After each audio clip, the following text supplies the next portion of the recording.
আক্রান্ত সাংসদকে ভাইফোঁটা দিয়ে তার সুস্থতা এবং দীর্ঘায়ু কামনা করলেন মালদহের ইংরেজবাজার বিধানসভা কেন্দ্রের বিজেপি বিধায়ক শ্রীরূপা মিত্র চৌধুরী। উল্লেখ্য, সম্প্রতি উত্তরবঙ্গের বন্যা পরিদর্শনে গিয়ে আক্রান্ত হন উত্তর মালদা কেন্দ্রের বিজেপি সাংসদ খগেন মুর্মু। বর্তমানে তিনি শিলিগুড়িতে চিকিৎসাধীন।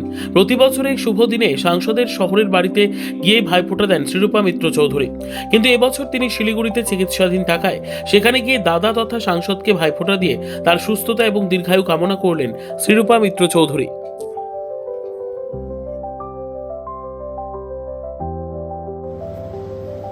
আমার বড় ভাই, আদিবাসী সমাজের বড় নেতা, মালদার সাংসদ সম্মানীয় খগেন মুর্মুকে আপনারা দেখেছেন রক্তাক্ত অবস্থায়।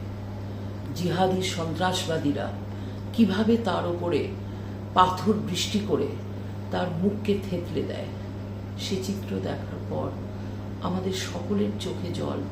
সারা পশ্চিমবাংলা, সারা ভারত তার বিরুদ্ধে সবাই তাদের নিজস্ব প্রার্থনা ভগবানের কাছে রেখেছিলেন যে পরমেশ্বর যেন খগেনদাকে সুস্থ করেন। আজকে খগেনদা হাসপাতালে রয়েছেন। আজকে শুভ ভাতৃদ্বিতীয়া।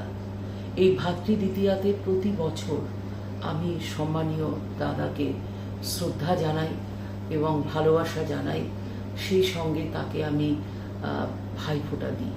আজকে শিলিগুড়িতে এসেছি কেবল খগেনদাকে দেখার জন্য এবং তাকে ভাই দ্বিতীয়ায় তাকে শুভেচ্ছা জানানোর জন্য।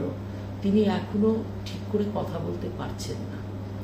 তার যে জজ এবং নাকের নিচে এমনভাবে মাল্টিপল ফ্র্যাকচার হয়েছে এবং এত বেশি ব্লিডিং তার হয়েছে, তিনি এখনো 3 সপ্তাহ হয়ে গেল, তিনি এখনো হাসপাতাল থেকে ছাড়া পাননি।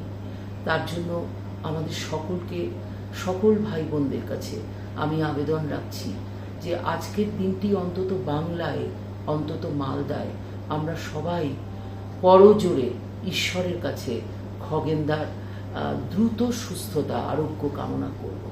ব্যুরো রিপোর্ট, উত্তর বাংলা সংবাদ।